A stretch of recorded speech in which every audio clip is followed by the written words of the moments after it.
lo bueno y se te dará. Libro completo. Connie Méndez. Introducción. En la opinión de esta autora, las verdades más profundas pueden ser perfectamente comprendidas por toda persona mayor de 10 años y de mediana inteligencia, siempre que le sean presentadas en lenguaje sencillo y en una forma que puedan aplicar a su vida diaria. Los tratados de filosofía y metafísica contienen un tesoro de enseñanzas para el logro de una vida próspera, feliz y asegurada contra todos los males corrientes que aquejan al ser humano. Pero la fraseología técnica está más allá de la comprensión de la persona común. Diríase que los grandes pensadores y maestros, lejos de sentir el deseo de compartir el tesoro con la mayoría, se esforzaron en ocultarlo tras barricadas retóricas y jerigonzas especiales. No hago sino copiar las normas de mi maestro, el Dr. Emmett Fox, al pretender hacer inteligible, aunque de modo condensado, dicho tesoro metafísico, presentándolo en los términos de la vida cotidiana y corriente. Nada, pues, de lo que aquí aparece, es nuevo. Todo ha sido anotado desde Enoch, el cual la Biblia remonta al sexto descendiente de Adán. Jesús pasó los años ocultos en el monasterio esenio de Qumrán, en donde fue educado según las enseñanzas de Enoch. Más tarde, en la controversia que se estableció entre judíos y cristianos, todos los textos de Enoch fueron recogidos y quemados por ambos bandos, salvo unos cuantos ejemplares que lograron ocultar algunos particulares. Los cristianos de los primeros siglos querían borrar toda indicación de que las enseñanzas del maestro eran de origen judío. Y los judíos repudiaban a Jesús y destruían todo lo que pudiera identificarlo con ellos. Las autoridades de la iglesia cristiana hicieron adulterar y mutilar sus textos en donde apareciera que la enseñanza se originaba en Enoch. El resultado de esto fue el Nuevo Testamento, que deja en la oscuridad el fondo de la verdad. El monasterio también pereció por el destrozo. Pero los esenios pudieron rescatar su valiosa biblioteca, que ocultaron en las cuevas que están en proceso de descubrimiento y llamadas hoy del Mar Muerto. La organización Rockefeller ha ubicado en la región un gran establecimiento, dedicado a autenticar y traducir los pergaminos que van apareciendo, entre ellos, los originales de Enoch y los textos auténticos de la Biblia. Cristianismo dinámico. Antes de emprender cualquier oficio, el candidato que lo va a desempeñar recibe instrucciones o estudia la técnica del oficio. El único oficiante que emprende su cometido totalmente a ciegas es el ser humano, al lanzarse a la máxima tarea de vivir. Sin brújula, compás o diseño, solo equipado con el material secundario, y sin nociones de preparación básica es lanzado al laberinto y ojalá que no incurra en el mal. Hay vidas que transcurren entre la opulencia y las satisfacciones. Otras transcurren en la miseria. Las hay que se inician con todas las ventajas de la educación, la ciencia, la medicina, la religión y todas las previsiones que pueden idear el afecto y la fortuna, y las persigue un atajo de calamidades. ¿A qué se debe la colección de diferencias? La primera ley de la creación es la siguiente: lo que piensas se manifestará. No solamente en tu cuerpo y tu carácter. En lo exterior. En lo material.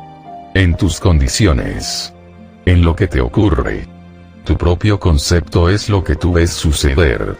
Si tienes formado el concepto de que la salud es el estado natural del hombre, eres de constitución saludable hagas lo que hagas. Si tu concepto es que la riqueza es inevitable, serás siempre rico. Si consideras que tu destino es la pobreza, los accidentes, la muerte, los achaques de la vejez, la mala o buena suerte, ser víctima de la maldad o merecedor de todo lo mejor, la lucha constante o la plenitud sin esfuerzo, lo que quieras que tú esperes normalmente, o aquello con que tú cuentas en mal o en bien, esa es la condición en que vives o verás manifestarse. No se está jamás consciente de la mayoría de estos conceptos. Se forman involuntariamente cuando se ignoran las leyes de la creación. Estas constituyen la brújula, el compás y la materia prima con que se debería equipar a un niño antes de aprender el alfabeto. Con lo que hasta aquí has leído, te habrás dado cuenta de que el hombre no es lo que siempre se ha creído. Un corcho en medio de una tempestad, batido aquí y allá según la ola. Su mundo, sus circunstancias y todo lo que le ocurre en su vida son creaciones de él y de nadie más. Él es quien ordena. Si su concepto de la vida es que está en una tempestad, y él es un corcho en medio de ella, así será. Él lo ha ordenado y permitido. Él es el rey de su mundo. Eso es lo que significa nacer con libre albedrío. Libre de escoger entre pensar positivamente o pensar negativamente. Toda su vida, todos sus logros o sus fracasos, todas las manifestaciones dependen del concepto que tengan establecido en el subconsciente. Hoy sabemos que lo que pensamos a menudo pasa al subconsciente y se radica allí actuando como reflejo. La psicología lo ha comprobado. La metafísica y la filosofía ahondan mucho más en la mecánica expresada, pero, como dije anteriormente, lo expone en una forma tan compleja y enredada que casi no es posible comprenderla. Cuando el pobre ser humano se ve envuelto en los efectos de su ignorancia, cuando ha producido alguna calamidad que lo tortura, se vuelve hacia Dios y le suplica que lo libre del sufrimiento.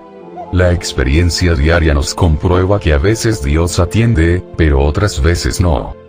Cuando Dios no atiende, el pobre ser humano es consolado por sus familiares y amigos con las siguientes palabras: hay que resignarse ante la voluntad de Dios. Como si la voluntad de Dios fuera mala. El mismo Jesús dijo: paz en la tierra a los hombres de buena voluntad. Y podrá creerse que Dios esté gozando de su paz celestial impunemente, estando impregnado de mala voluntad. La oración es de una potencia extraordinaria, porque es de un grado altamente positivo. Es dirigir el pensamiento al propio origen del bien y del amor, y no existe nada más alto.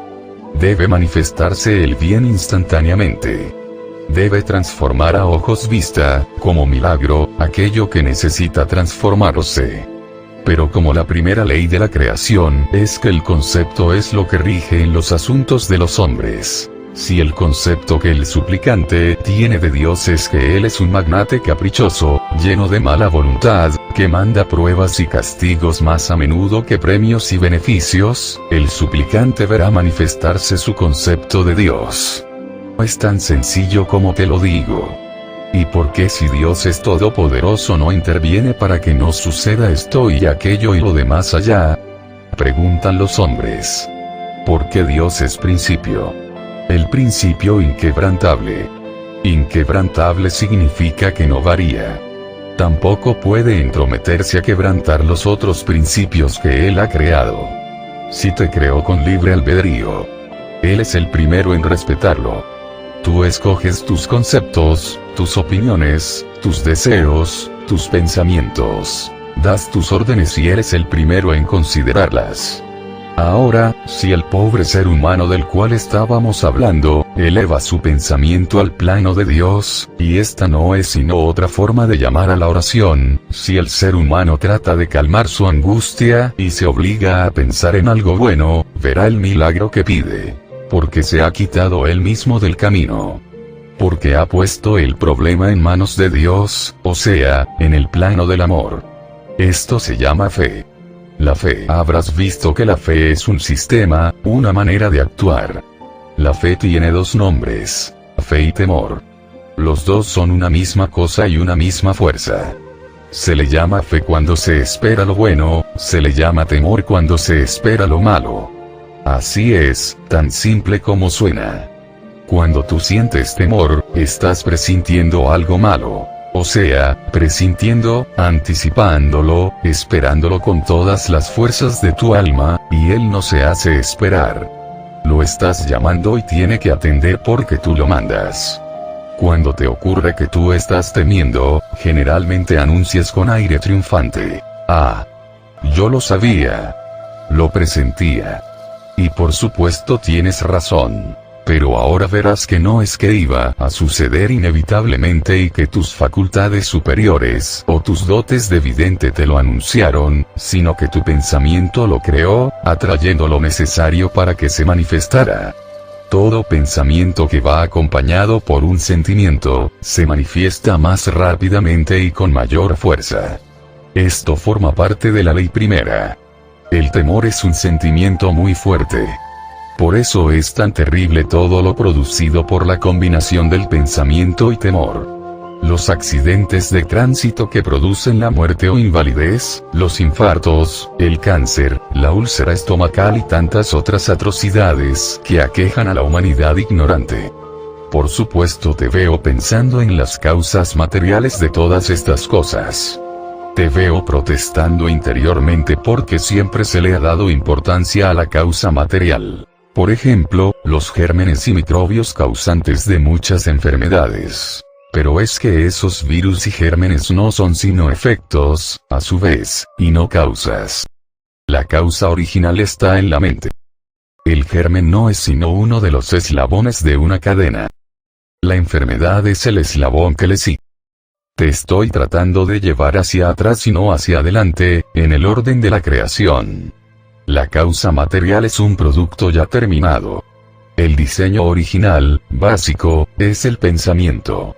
Todo lo demás que proviene después en lo exterior, no es otra cosa que el material disponible para la realización de la obra. ¿Me comprendes? La fe es la otra cara de una misma moneda.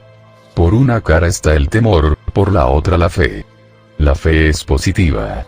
El temor es negativo. La fe produce el aspecto bueno. El temor produce el aspecto malo.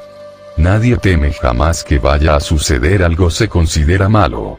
El pensamiento que está acompañado por la fe es, pues, bueno, y se manifiesta más rápidamente y con mayor fuerza al igual que su opuesto. Es posible aprender a tener fe. Ella viene por el conocimiento. Al aprender a emplear la maquinaria de la fe, desaparece todo el temor. Tú sabes que la capital de tu país está en tal o cual parte. Tienes ese conocimiento porque te lo han enseñado los que lo conocen. Tú no lo pones en duda y sabes que si tomas el tren, o el avión o el auto para dirigirte a la capital, vas para la capital y no para la luna. Pues eso es fe. Tú tienes fe en que la capital existe y que tu deseo o tu necesidad te llevan a ella. Tienes fe en llegar a ella. No temes llegar a la luna. El conocimiento destierra la duda. La fe destierra el temor. Ya sabes, pues, que el pensamiento negativo produce un efecto que llaman malo. Que el pensamiento positivo produce el efecto que llaman bueno. Conoces el peligro de acompañar el peligro con el temor. Esos resultados malos, efectos del pensamiento negativo y del temor, son los llamados castigos que las iglesias y la gente buena han creído ser mandados por Dios. ¿Te das cuenta de la magnitud del error? Jesús dijo, tal como piensa el hombre en su corazón, así es él. Aquí está expresado en una cápsula toda la explicación anterior. El pensamiento unido al sentimiento piensa en corazón, y la frase minúscula, así es él encierran todo en un capítulo, pues el hombre y su mundo son uno. El hombre y todo lo que él reproduce, exterioriza, fabrica, posee y reúne en su entorno, son uno con él. Y él, más todo lo enumerado, es un reflejo exacto de la imagen que tiene asentada en el alma. Salomón dijo antes y aún más claro, según piensas en tu alma, así es Proverbios 23:7. La mecánica del pensamiento. Todo el día y toda la noche estamos pensando una infinidad de cosas distintas. Pasa por la mente una especie de película cinematográfica constante, pero desconectada. Entre tantas ideas diferentes nos detiene alguna que otra. A estas las contemplamos mentalmente, les damos vueltas, posiblemente las comentamos con alguien y luego volvemos a repasarlas más tarde. Esas ideas se convierten en imágenes mentales. La imagen mental es lo que pasa al subconsciente, se establece allí y vuelve, lo que llaman los psicólogos, un reflejo. Los psicólogos no estudian sino los reflejos, que gobiernan el comportamiento y las aberraciones mentales. Los metafísicos abarcan un campo mucho más amplio y saben que los reflejos gobiernan no solo al hombre, sino también a todo lo que le ocurra al hombre exteriormente. tantas veces se contemple o se estudie una idea, tanto más se arraiga su reflejo en el subconsciente. El subconsciente no discierne. Esa no es su función. Él no tiene poder para protestar. No tiene voluntad propia. No tiene sentido del humor. No sabe si la orden que le hemos dado es un chiste o es en serio. Su función consiste, primero, en almacenar las imágenes mentales, y luego lanzarlas hacia afuera como salen las copias fotostáticas. Es un autómata o un robot. Es un servidor maravilloso que nos economiza toda la tarea de recordar y poner en práctica todo lo que vamos aprendiendo y que hemos ido aprendiendo desde que no éramos más que una gota de agua en el océano. Es pues un secretario, archivador, bibliotecario insigne. Al no haber más archivado la imagen mental que le preparamos, él comienza a reproducirla, aprovechando la más insignificante oportunidad, para el resto de la vida y las vidas del sujeto, hasta que el sujeto le da la orden de cambiar una imagen por otra. Ejemplo. ¿Recordarás tú la primera vez que oíste mencionar el catarro? No puedes recordarlo. Eras muy pequeñito. La noticia te vino de tus mayores, y por lo tanto no la pusiste en duda. La aceptaste como cosa natural. Después te enseñaron a temerlo. Te advirtieron las causas del catarro, y te dijeron que si se te enfriaba el sudor en tu cuerpecito, si entrabas en contacto con algún amiguito catarroso, si te caía alguna llovizna o si te ponías en una corriente de aire, inevitablemente te daría catarro. Todo eso lo viste en tu mente con puntos y detalles. Pasó a tu subconsciente y ya no tuviste que recordar más nunca las advertencias que te hicieron tus mayores. Tú no las volviste a pensar, pero tu subconsciente reprodujo con toda fidelidad un buen catarro, el mejor que pudiera producir. Cada vez que se te enfriaba el cuerpo, cada vez que te ponías en una corriente de aire, cada vez que se te acercaba un acatarrado, y cada vez que te caía un aguacerito. Fíjate bien. Tú no tuviste que volver a pensarlo jamás, pero tu subconsciente jamás ha olvidado la orden. Hasta el sol de hoy, continúa entregándote, muy complacido y como quien entrega un regalo, un estupendo catarro cada vez que te descuidas, porque ya tú estás acostumbrado a cuidarte, y hasta le refieres a tus amistades el cuento de que yo no soporto una corriente de aire. O huyes del que tenga catarro. O dices no te acerques que tengo catarro, y hasta lo llamas mi catarro. Todo lo cual renueva y reafirma la orden dada al subconsciente, como si éste la necesitara. Esta mecánica es igual para todos los demás males que aquejan al ser humano, desde el catarro hasta la muerte. Accidentes, luchas, vejez, pobreza, mala suerte, fealdad moral, pecados, cataclismos, guerras, mal tiempo, crisis monetaria, enemistades, pleitos, etc. Los nombres varían pero el proceso de reproducción es siempre el mismo. La ley que estoy explicándote se llama el principio del mentalismo y es la primera ley de la creación. Este es el universo mental.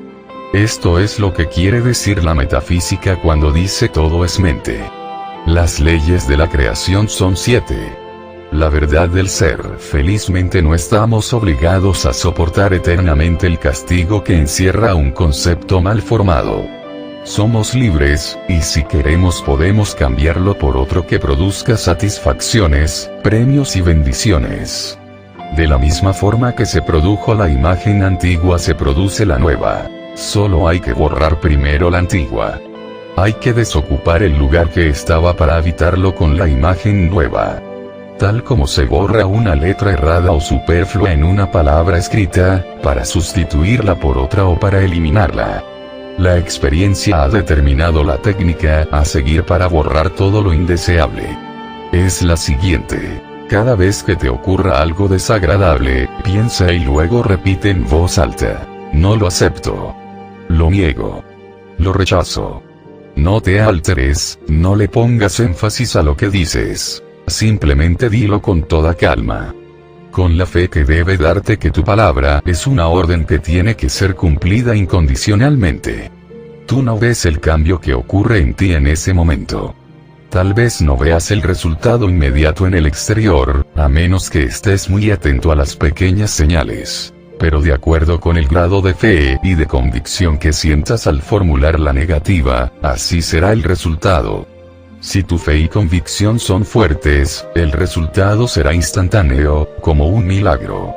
La experiencia también nos ha enseñado que no se puede dejar el hueco vacío, o medio vacío. Hay que llenar inmediatamente el espacio desocupado.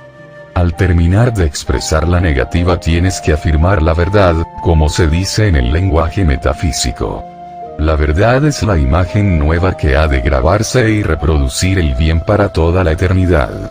Nos interesa que esta imagen sea lo mejor posible. Que sea la verdad entera y no una semiverdad. Que constituya la voluntad de Dios, pues Dios es la verdad y el bien. Tal como enseñó Jesús, en el hombre está Dios. En todo hombre hay el ser divino. Todo hombre logra verlo, conocerlo y sentirlo algunas veces en el curso de su vida terrena. Es aquel que surge en un padre cuando le presentan su primer hijo recién nacido. Cuando se enamora por primera vez. Cuando se lanza a salvar a otro que está a punto de caer bajo las ruedas de un automóvil. Cuando se compadece ante una desgracia ajena.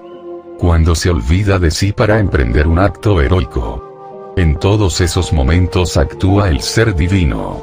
Pasado ese momento prima la conciencia terrena que no es mala. Solo escasa de evolución o adormitada. El ser divino es la verdad tuya, mía y de todos. Él es perfecto, bello, no envejece, no se enferma, no peca, no muere, no sufre, no lucha, no le falta por aprender, todo lo sabe, no falla jamás, no cambia jamás, no teme, no duda y está atento en todo instante a nuestra más insignificante plegaria. Es la verdad perfecta. Es amor, inteligencia, vida, verdad, alma, espíritu y principio, o sea, las 7 fases de Dios, porque el ser divino es hijo de Dios, una célula de Dios mismo. Esto no es panteísmo. El hombre no es Dios, así como una gota de agua de mar no es el mar. Pero en una sola gota de agua de mar se encuentran todos los componentes del resto del mar. Ella es una célula del mar. Como nuestra conciencia está adormitada, restringida como un botón de rosa que se va abriendo poco a poco, no sabemos determinar exactamente lo que es el bien y la verdad. Quisiéramos que alguien nos lo indicara, nos enseñara y nos dictara la imagen que debemos grabar. Ese alguien lo tenemos en el ser divino. Jesús dijo: «Conoced la verdad y ella os hará libres». Todo lo que hay que hacer, al ir a formar una imagen nueva que sustituya a la vieja, es recordar al ser divino. Simplemente recordarlo al instante él inspira la nueva imagen. Digamos que te sientes resfriado, para seguir el mismo ejemplo original. Ya sabes que se debe a la imagen que tienes grabada en el subconsciente. Ya sabes que ese resfriado es un reflejo. Si no te agrada el resfriado, porque hay personas que gozan con las enfermedades, las hace sentirse importantes, lo niegas, lo rechazas, no lo aceptas. Y luego recuerdas tu ser divino. Al transferir tú el pensamiento del resfriado a la verdad del ser, se enchufa, tal como una clavija en un tablero telefónico, en la verdad correspondiente y ves la nueva imagen que debes grabar. La imagen opuesta a la enfermedad es la vida. Yo soy vida, debes decir en alta voz. Yo soy la vida. La vida es salud. La salud es lo opuesto a la enfermedad. La salud es la única verdad. Extiéndete por ese camino hasta donde quieras. Recuerda que estás formando una imagen. Mientras más la veas mejor para ti. Piensa lo bueno. Esto es muy diferente de la autosugestión, pues esta solo consiste en repetir como un loro una frase estereotipada, optimista, siempre igual. La autosugestión no logra sino desflorar la superficie, sin penetrar el asunto y sin conocimiento de causa. La verdad del ser. Razona, investiga, resuelve, penetra y destruye la causa. Limpia, sana y renueva el subconsciente, lo fortifica. adelanta al ser humano y le ensancha la conciencia. Es una verdadera cura, segura y radical, es una cura segura para los defectos, los efectos y los pecados, pues estos también son reflejos e imágenes grabadas. El tal pecado original verás que no es otra cosa que el concepto, o sea, la imagen que ocasiona el reflejo. Las iglesias creen que es culpa del diablo. El ser divino vive permanentemente en el ambiente que llamamos celestial. Es el ambiente del bien. No lo olvides, pues esta también es la purísima verdad. Mientras más te identifiques con ese ambiente, más lo reproducirás en tu vida exterior, en tu vida diaria. La sensación que más semejanza tiene con lo que deben sentir los hijos de Dios en todo momento, es la que sentimos cuando recibimos un magnífico regalo. Cuando damos las gracias por un presente que nos llene de satisfacción, sentimos algo que es mezcla de alegría y ternura, ¿no es así? Bien, ese es estado del que mora en el cielo, y ese es el carácter del ser divino. Cuando se está en ese estado de ánimo, el mal se aleja. Él no soporta ese clima. No le gusta. No se aviene a su naturaleza. Por lo tanto, el tercer paso que la experiencia nos ha enseñado a dar, en la práctica de la verdad del ser, es el siguiente. Cuando hayas terminado de hacer lo que llama el lenguaje metafísico un tratamiento, o sea, negar y afirmar, siempre da las gracias a Dios como si ya hubieras recibido el premio. Cierra tu tratamiento con una expresión de inmensa gratitud por el bien ya recibido. Esta es una manifestación de fe. San Pablo dijo, la fe es la evidencia de las cosas que no se ven. Y Jesús dijo, siempre que ores, cree que recibes, y recibirás. Este tratamiento está descrito y expuesto en la Biblia, por supuesto que en los términos bíblicos, tan simbólicos y encubiertos que ha sido necesario la labor consagrada de expertos en semántica, lingüística, filología clásica y simbología para desentrañar el sentido. La Biblia lo llama Manases y Efraín, y tiene mucho que decir respecto a estos dos hermanos. Jesús el Cristo lo enseñó en la forma siguiente: el que quiera alcanzar la vida eterna, que se niegue a sí mismo y luego me siga a mí. No quería decir que siguiera al hombre Jesús sino al Cristo. La palabra Cristo viene del griego Christos, que significa el ungido, o sea, el Hijo de Dios, la verdad. En el Nuevo Testamento, Jesús menciona el tratamiento así: que sea vuestro hablar no, no, sí, sí, porque lo que pasa de esto de mal procede. Como es abajo es arriba. Como dije al comienzo, mi empeño es el poner en los términos más sencillos, a la altura de un ser mayor de 10 años y de inteligencia corriente, el significado de los tratados metafísicos, filosóficos, psicológicos y de simbología religiosa, tan obscura para la mayoría y por lo tanto prohibitivos y desperdiciados en su totalidad, a pesar de que son un tesoro inapreciable. Y nada de lo que estoy exponiendo aquí es nuevo. Todo está dicho, descubierto y enseñado desde los tiempos más remotos. Solo está ignorado o mal comprendido. En cualquier tratado de biología encontrarás expuesto, en términos técnicos, lo que ahora te voy a describir en palabras de a centavo. Cuando tú frunces el ceño y amarras la cara, se opera una reacción en la médula cerebral, que baja junto con el fluido de la columna, se infiltra en el hígado después de haber pasado hasta allí por medio de un proceso, que llaman de ósmosis. Una vez que ha entrado en el hígado transforma la colesterina en bilis. La bilis altera el humor poniéndote amargo, y ese mal humor te hace amarrar la cara y fruncir el ceño. Es un círculo vicioso que te mantiene en el clima infernal, en el cual el mal se encuentra a sus anchas, se alimenta y crece y atrae todo lo de su clase que esté flotando por ahí. Ahora invirtamos el proceso para ver lo que pasa. Al sentirte con el ceño fruncido y la cara amarrada, o al pasar por un espejo y constatar tu expresión, oblígate a sonreír y a relajar esos músculos apretados. Se lo debes a tu salud y a tu alma. E inmediatamente se transforma el fluido cerebroespinal. Cuando llega al hígado actúa como un baño de gracia. Te sientes bien, alegre, respiras profundo, se te endulza la expresión. Estás en el clima celestial. Allí no prospera el mal. Huye de él. Allí no ocurre sino lo bueno. Tú escoges. ¿Vives en el cielo o en el infierno? Como es arriba es abajo. Como es abajo es arriba. Así lo dijo Hermes, para explicar la segunda ley de la creación, que se llama principio de correspondencia. Para nuestros propósitos basta el ejemplo que te di en los 2 párrafos anteriores. Verás que el cuerpo y el espíritu se complementan. Tienen que andar juntos y actuar conjuntamente. No podemos divorciarlos. Si el ser humano está feliz, está sirviendo al ser divino. Si el hombre está infeliz se aparta del ser divino y por lo tanto no está sirviendo a Dios, ya que el ser divino de cada hombre es una célula de Dios, o sea, el Hijo de Dios.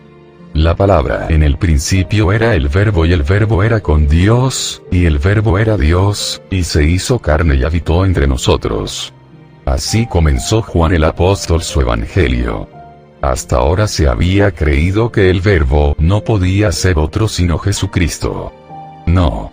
Las 14 primeras estrofas de su evangelio las escribió Juan como una lección y como una afirmación metafísica, para preparar su mente a lo que iba a decir. Para que todo fuera de acuerdo con la verdad. He resumido las estrofas para no alargar indebidamente estos textos. La afirmación no tiene conexión con el evangelio en sí. El verbo significa lo que es la palabra, pero expresado en los términos poéticos y grandilocuentes que tanto gustaban en aquella época.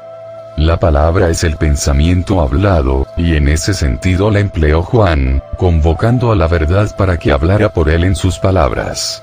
Se hizo carne fue el decreto que se manifestará, y habitó entre nosotros es la reafirmación de este decreto. Al mismo tiempo es una información para la posteridad. En el principio, Juan fue enseñado íntimamente por el propio maestro de la metafísica cristiana, y nos asombra lo bien que expresa el proceso la frase, se hizo carne y habitó entre nosotros, además de que de un solo golpe afirma la fe. La fe es la evidencia de las cosas que aún no se ven. La Biblia toda es un poema.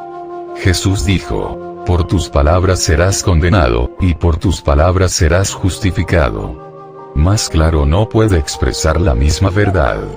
También dijo, no es lo que entra por su boca lo que contamina al hombre, sino lo que sale de su boca, porque lo que de la boca sale, del corazón procede. Otra diáfana manera de expresar la misma verdad. Se lo dijo a los judíos para rebatirles la creencia de que era malo comer ciertas cosas, como la de comer en la compañía de los gentiles. Sin embargo, nada de esto ha sido tomado en serio por las iglesias. Y la gente, imperdonable en los sacerdotes, continúa hablando tonterías sin darse cuenta que cada palabra que pronuncia es un decreto que se manifiesta en ellos y en sus vidas. Sobre todo aquello de que la voluntad de Dios es algo desagradable y duro de aceptar. Te propongo que resuelvas un día poner atención a todo lo que digas durante ese día. Te sorprenderá la cantidad de decretos negativos que lanzarás. Vamos a recordarte algunos de los que emplea la mayoría a diario, y tú entre estos, por supuesto. Los negocios están malísimos, las cosas están muy malas, la juventud está perdida, el tráfico está imposible, el servicio está insoportable, no se consigue servicio, no dejes ese dinero allí porque lo van a robar los bandidos, están asaltando en todas las esquinas, te vas a caer, te vas a matar. Te va a pisar un carro, vas a romper ese vaso. Yo tengo tan mala suerte que yo tengo muy mala memoria, yo no puedo probar eso, me hace daño mi reumatismo, mi alegría, mi dolor de cabeza, mi mala digestión, ese es un bandido, esa es una desgraciada cuando no tenía que ser. Etcétera, etcétera. Una vez pronunciado el decreto, procede a manifestarse. Y todo eso es mentira. A la luz de la verdad del ser es mentira. Todo eso es dicho por costumbre sin pensarlo siquiera, porque del corazón procede. Todo fue grabado con la palabra y el sentimiento. Fue aceptado por el pensamiento. Claro está, las imágenes ya están lo que se llama metafísicamente cristalizadas en el subconsciente, por venir desde muchas vidas anteriores. Al principio tu conciencia no captará la posibilidad de reformarlo todo, pero devanando la cuerda se llega al hilo. Basta con un gramo de buena voluntad. Basta con el deseo expresado, o simplemente sentido, para comenzar a deshacer toda la cristalización. Basta con que cada vez que te encuentres expresando un pensamiento negativo, lo niegues, lo rechaces y digas que ya no aceptas más esos conceptos. Luego ve la verdad del ser, da gracias con toda tu alma por la sublime oportunidad que se te ha brindado para limpiar tu subconsciente y sanar tu alma.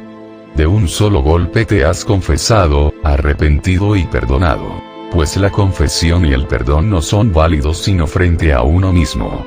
Después, si tú eres católico, puedes cumplir con los preceptos de tu iglesia si tú quieres, pero al primero a quien hay que perdonar es a uno mismo. Hay personas que no se perdonan jamás el haber fallado en algo y por lo tanto se odian. Eso es soberbia y venganza. ¿Con qué derecho buscan el perdón de otro? Jesús dijo: el hombre de su mal caudal saca cosas malas. De su buen caudal saca cosas buenas. Ama a tu prójimo como a ti mismo. Implica una autorización para amarse, en primer término, y al prójimo en segundo. Tener ese respeto y dignidad, aceptarse uno tal cual es, sin exigencias desmedidas y comprender que fallar es humano y el perdonar es divino. Primero, pronunciar la palabra de verdad por uno mismo, para poder pronunciarla por el prójimo. La palabra es el pensamiento hablado. Luego está regida por la primera ley de la creación, que en los textos clásicos se llama el principio del mentalismo. Esta primera ley te la expliqué en los 4 primeros capítulos, y he terminado de desarrollarla en este.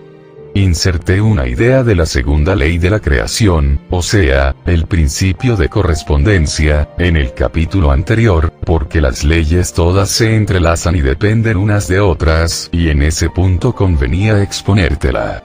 La vibración. El diccionario define la palabra vibración como un temblor rápido. La mayoría cree que solo el sonido procede vibración. Todo vibra. La vibración es medida por su velocidad, o sea, por el número de oscilaciones que ocurren en un segundo de tiempo y la manera de expresarlo es: esta vibración tiene una frecuencia de número. Es decir, esto vibra a tal frecuencia. Entre los colores, el blanco, que es la reunión de todos los colores vistos en la luz, es el que vibra a más alta frecuencia. El negro es también la reunión de todos los colores, pero vistos a la sombra, y tiene la frecuencia más baja de todas, o sea 0 frecuencia, para nuestro entender. Los pensamientos emiten vibraciones que parten en todas direcciones, tal como las ondas que se forman en el agua, cuando a esta le cae una piedra y tienen color. Los pensamientos negativos son sombríos y por lo tanto vibran a bajas frecuencias. La gente los llama pensamientos negros, con razón. Los pensamientos positivos son luminosos, y a medida que se acercan a la verdad, van siendo más y más luminosos, hasta que llegan a ser radiantes, cuando expresan la verdad absoluta que es Dios. Las altas frecuencias dominan a las bajas frecuencias. Los pensamientos de alta verdad disuelven los pensamientos sombríos, bajos, falsos, actuando como una carga de dinamita en una roca. Esto te hará ver lo que ocurre cuando tú opones el pensamiento y la palabra de la verdad, a un cúmulo de cristalizaciones sombrías, y por eso te dije que bastaba con el deseo sentido para comenzar a deshacer las cristalizaciones acumuladas en el subconsciente. Las personas que tienen la videncia desarrollada, todos tenemos esa facultad, pero la mayoría no la ha desarrollado, conocen los pensamientos por su color y como saben el resultado exterior de cada tipo de pensamiento pueden predecir el futuro. Ven claramente el producto inevitable de cada persona. Los pensamientos de amor y buena voluntad son color de rosa iridiscente. El de la pasión sexual es rojo encendido. El color de los pensamientos de vida es amarillo. El de la inteligencia es lo que llaman hoy chartreuse, muy luminoso. Los de misticismo son color violeta iridiscente y profundo. Cuando hay negatividad mezclada con estos colores, el tono se vuelve sucio. Por ejemplo, en la persona cuya inteligencia está aún sin desarrollar, o embrutecida, el color es de la mostaza. La pasión sexual, cuando no es comprendida y está guiada únicamente por el instinto animal, es marrón rojizo. Las vibraciones mentales forman un aura de forma ovoide alrededor del cuerpo, y en esa aura se ve toda la composición de colores que emanan del pensamiento individual. El subconsciente limpio, positivo, produce un aura luminosa, multicolor, como el oriente de la perla. Como las altas frecuencias dominan a las bajas, ningún pensamiento negativo que viene de afuera puede penetrar en un aura y un ambiente positivo. Para que pudieran penetrar en la mente de un individuo, éste se tendría que poner a tono con ellos, o sea, que tendría que ponerse a pensar en forma negativa. La ley de atracción es inmutable. Ella ordena que todo atraiga su igual. Las imágenes que están grabadas en el subconsciente, atraen irremisiblemente todo lo de su misma clase, y repelen todo lo que no sea afín a ellas. Por eso es que si el concepto del individuo es bueno, no se ve sino el bien. Como no puede atraer lo que no es igual a su concepto, no puede acercársele nada malo. Y a la inversa. El individuo que está lleno de conceptos cerrados no le ocurre sino cosas malas, porque no le es posible atraer otra cosa. Esa es la explicación del llamado contagio del pánico. ¿No has notado que cuando te entregas a meditar o darle vueltas a tu cabeza a algún incidente, digamos una mala crianza que se te ha hecho, o una ofensa, cómo te va aumentando la indignación y el resentimiento? ¿Comprendes ahora que atraes todos los pensamientos iguales y que estos vienen a aumentar el volumen de los tuyos?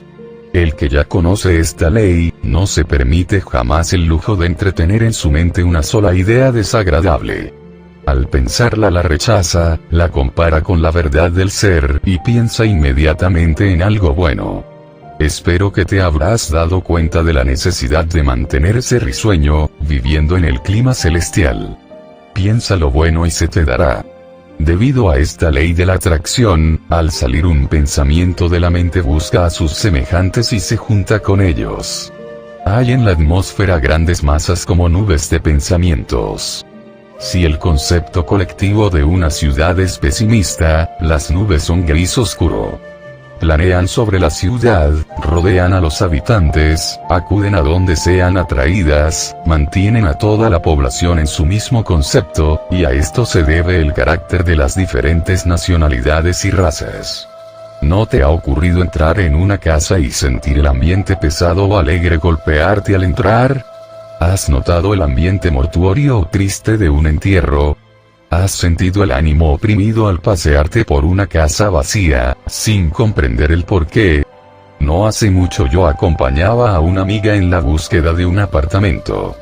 Al entrar en uno de aspecto muy bonito, muy elegante, y al parecer muy convincente, ambas tuvimos una sensación muy desagradable y lo comentamos. Al día siguiente fuimos informadas que allí había ocurrido una serie de tragedias. Las personas de mente positiva aligeran el ambiente, las masas negras huyen lejos para luego regresar cuando ya no está presente quien las perturbe.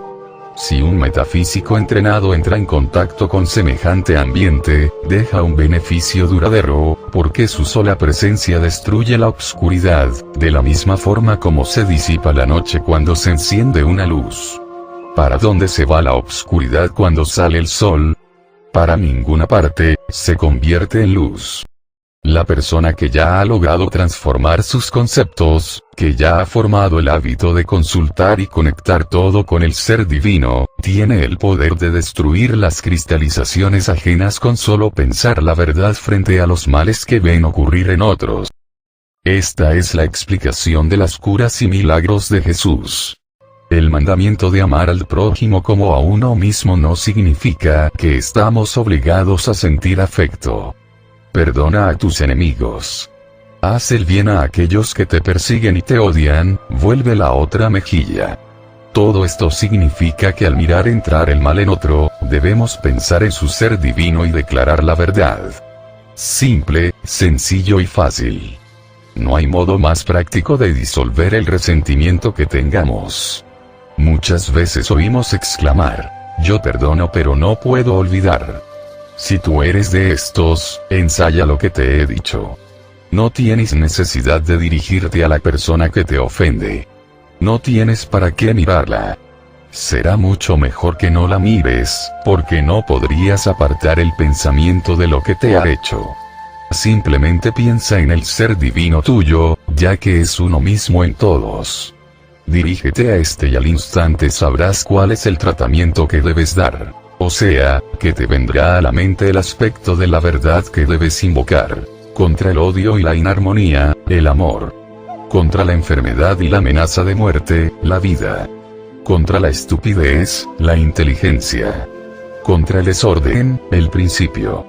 Contra las barreras absurdas, las fronteras arbitrarias, las prohibiciones legales sin lógica, de las cuales te citaré algunas para que vayas aprendiendo a emplear bien la verdad. Inconvenientes de pasaportes, retardos de entregas de documentos, molestias de tránsito, papeleo burocrático, inconsistencias policiales y gubernamentales. Contra todo esto, espíritu, Dios es espíritu. Quien detiene, atrasa, retarda, impide, prohíbe u opone barreras absurdas a Dios. ¿Qué cosa impide pasar al espíritu? Todo esto es la verdad. El pensamiento que se torna a la verdad vibra a la más alta de las frecuencias, y ninguna otra frecuencia menor la puede dominar. Solo hay un peligro: permitir que se mezcle la impaciencia o la ira con un pensamiento de la verdad. Todo trabajo espiritual tiene que ser hecho con calma. Mi maestro exigía aún más. Recomendaba que todo trabajo espiritual fuera hecho como quien pinta un cuadro sobre una tela de araña. Esto se debe a que las vibraciones del pensamiento espiritual son de tan altísimas frecuencias y de un poder tan grande, que hay que manejarlas con gran delicadeza. La vibración es la tercera ley de la creación. El vacío no existe. Más que nunca en este siglo se está comprobando. El aire está lleno de átomos y de partículas de polvo. El átomo es mitad espíritu y mitad materia. Materia porque es el comienzo de esta. Espíritu porque es invisible y es energía. El átomo está al borde de la división entre materia y espíritu. La naturaleza no soporta el vacío. Deja un potecito de tierra desatendido y olvidado, al poco ha brotado en él una espiguita verde. Lo mismo ocurre con un recipiente de agua. No tardará en mostrar minúsculas larvas de vida en agitado movimiento. La naturaleza tampoco soporta el desperdicio, todo está en proceso de convertirse en algo útil. Todo sirve para algo y para alguien y todo tiene su sitio propio y exacto. Todo ser humano viene a la tierra con lugar ya dispuesto para él, con una labor que realizar, equipado con un talento especial que lo dispone al trabajo y al puesto que le pertenece. Así como cada huella digital es única en el mundo y en toda la historia de la Tierra, cada individuo es único. Su puesto, sitio o lugar es únicamente para él. Nadie más puede desempeñar la labor como él. Si el sitio que le corresponde está momentáneamente ocupado por otro, los dos individuos se sentirán defraudados, incómodos y estarán haciendo mal lo que están desempeñando en el momento. La labor que nos corresponde a cada uno, sea en el comercio, en las artes, en las letras, en la religión, en el gobierno o en la agricultura, es muy fácil determinarla. Cada uno está capacitado para conocer su lugar único. Está en aquello que más le gusta hacer en el mundo. Aquello que no parece trabajo, que cuando uno lo está haciendo, se olvida de todo y considerará absurdo que le pagaran por hacerlo cuando se está divirtiendo tanto. Está de acuerdo con la segunda ley de la creación, o sea, el principio de correspondencia.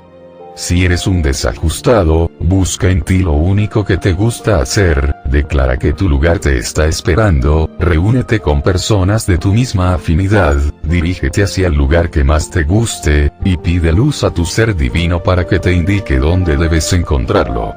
Lo mismo debes hacer cuando veas a alguien sin trabajo o sin propósito en la vida. Declara la verdad por él. El desempleo es un concepto errado. La inarmonía es producto del desajuste. El vacío no existe, el desorden no existe, ni el desperdicio.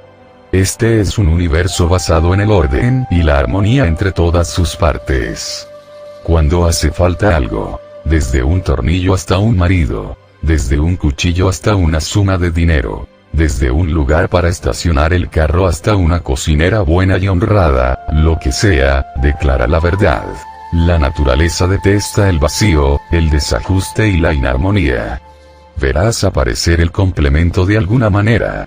A alguien le falta lo que a ti te sobra. A alguien le sobra lo que a ti le hace falta. La oferta y la demanda es la parte de la cuarta ley de la creación, que es el principio del ritmo. Un joven me consultó en este mismo sentido. Perdía todas las colocaciones y se encontraba desajustado en todas partes. No sirvo para nada. Todo lo hago mal, me dijo. ¿Qué es lo que más te gusta hacer? Le pregunté. Nada, me contestó. Me gusta no hacer nada. ¿Y por qué pierdes todas las colocaciones? Porque me aburren y me pongo a conversar con mis compañeros de trabajo, los distraigo y pierden el tiempo de la empresa. Entonces, tus compañeros de trabajo encuentran que lo que les conversas vale la pena escucharlo. Bueno, sí.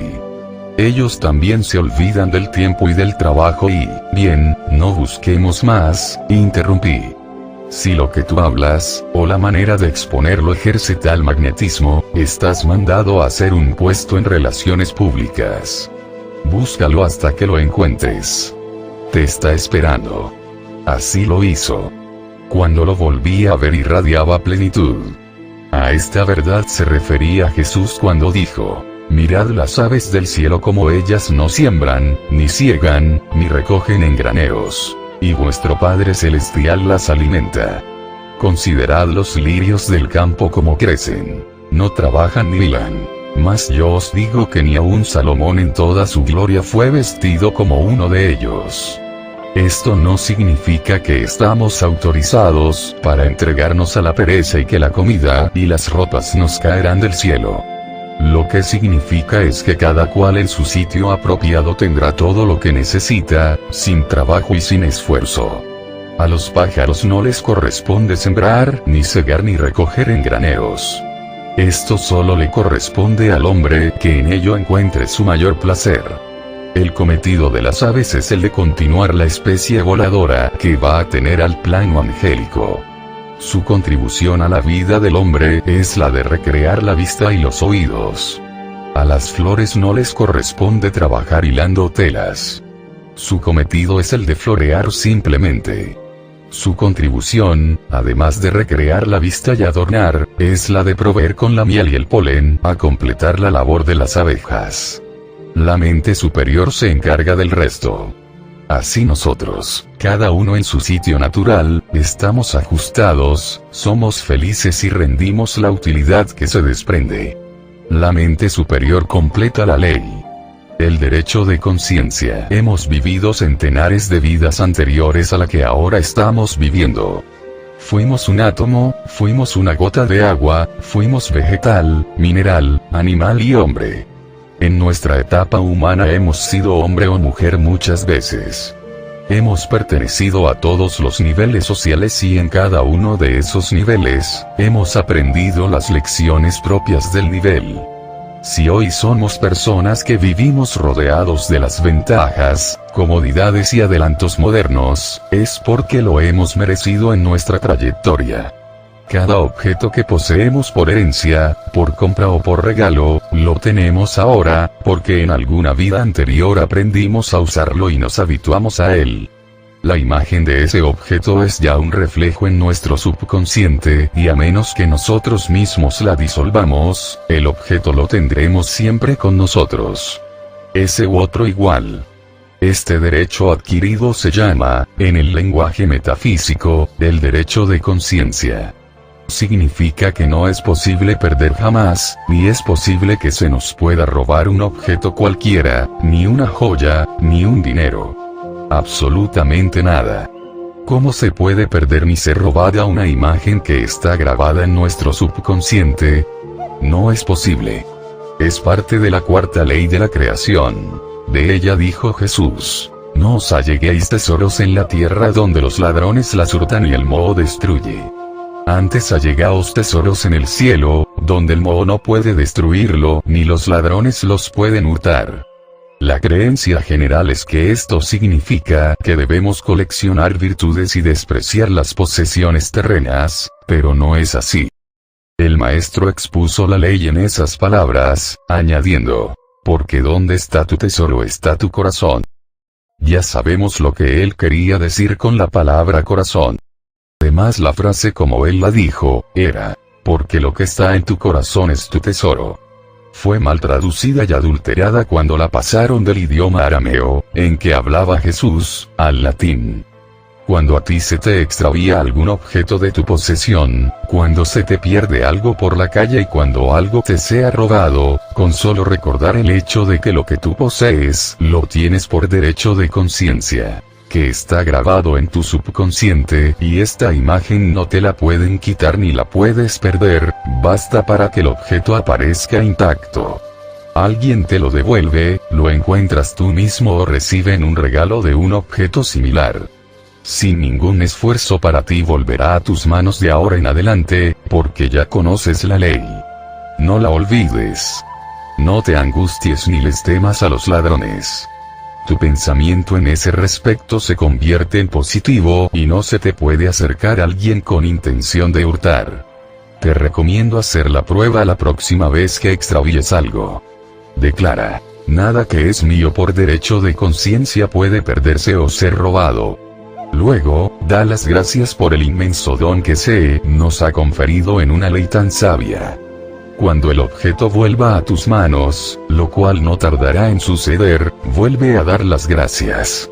Mi maestro decía que el que conoce la ley del derecho de conciencia y la practica hasta formar de ella su concepto, puede dejar en medio de una calle transitada un billete de alta denominación, y nadie lograría verlo. Al día siguiente lo volvería a encontrar en el mismo sitio. Para lo cual es necesario tener el concepto ya formado y la imagen del temor a los ladrones totalmente disuelta. Yo sé que la primera vez que empleé la ley, únicamente por obediencia y sin tener la convicción sembrada en mí, estaba en Nueva York y dejé mis anteojos olvidados en un taxi.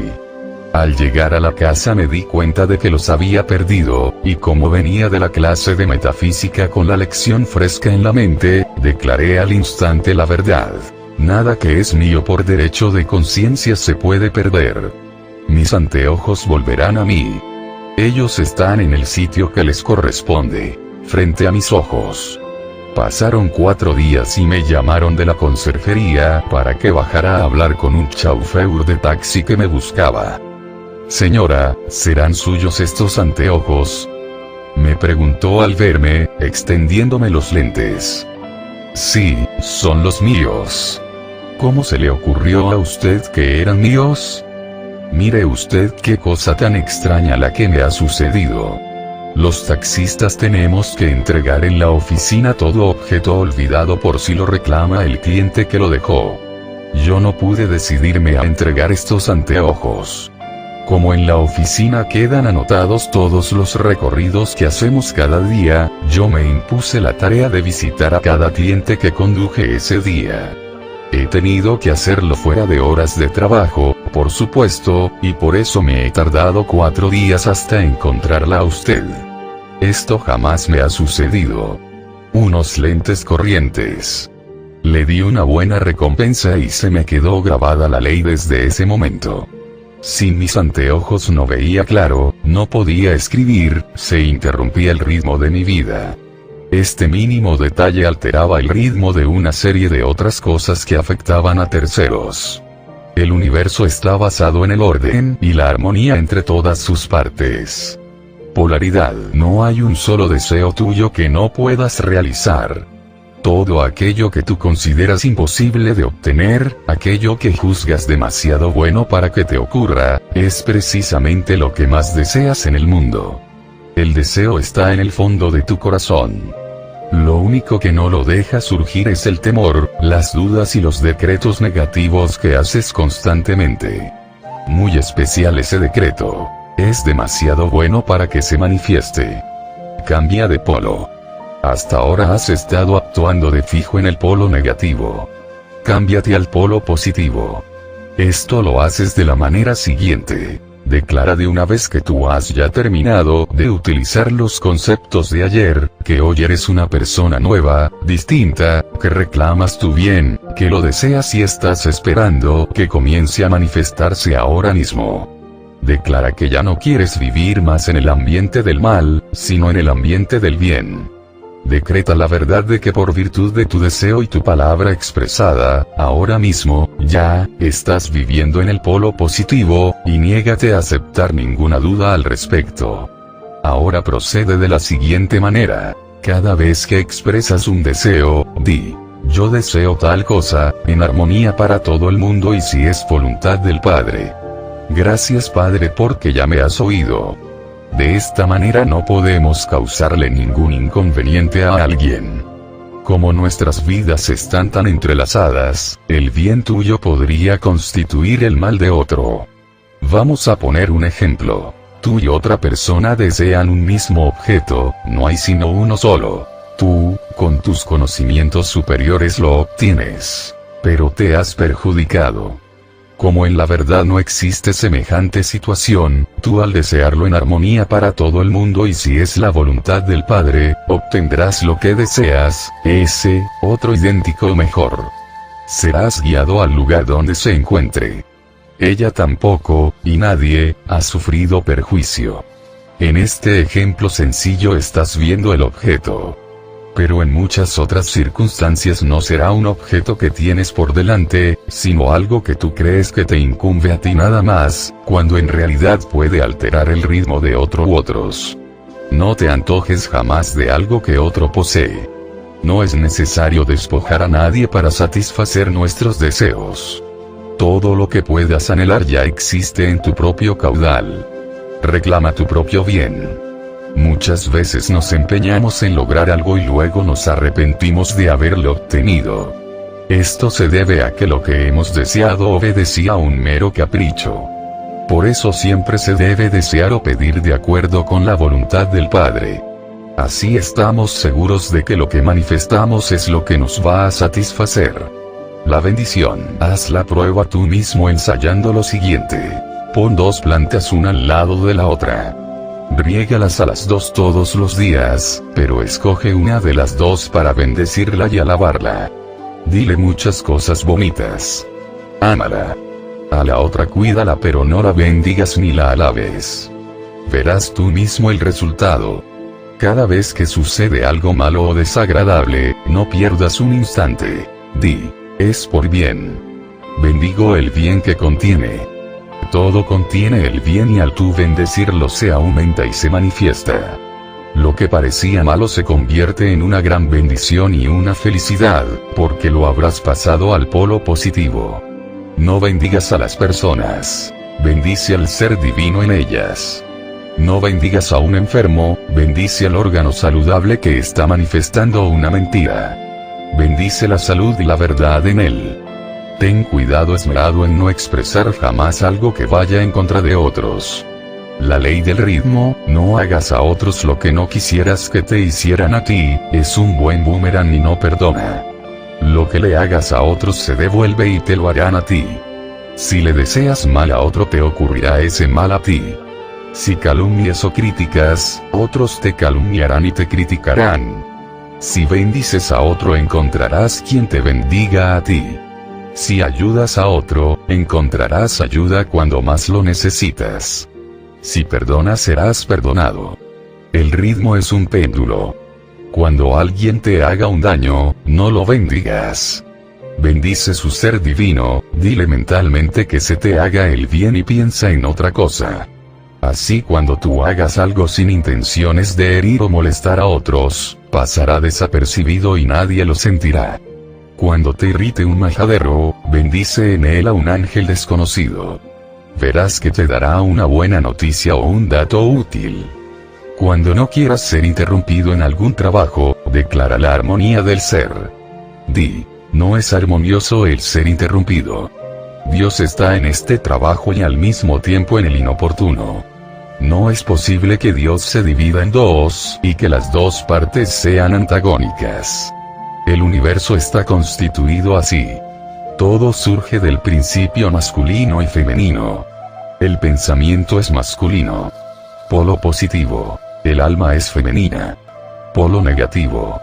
Ahora es cuando puedes comprender lo que al principio te hubiera confundido. Y es que el pensamiento, para manifestarse, necesita unirse o ser casado con un sentimiento.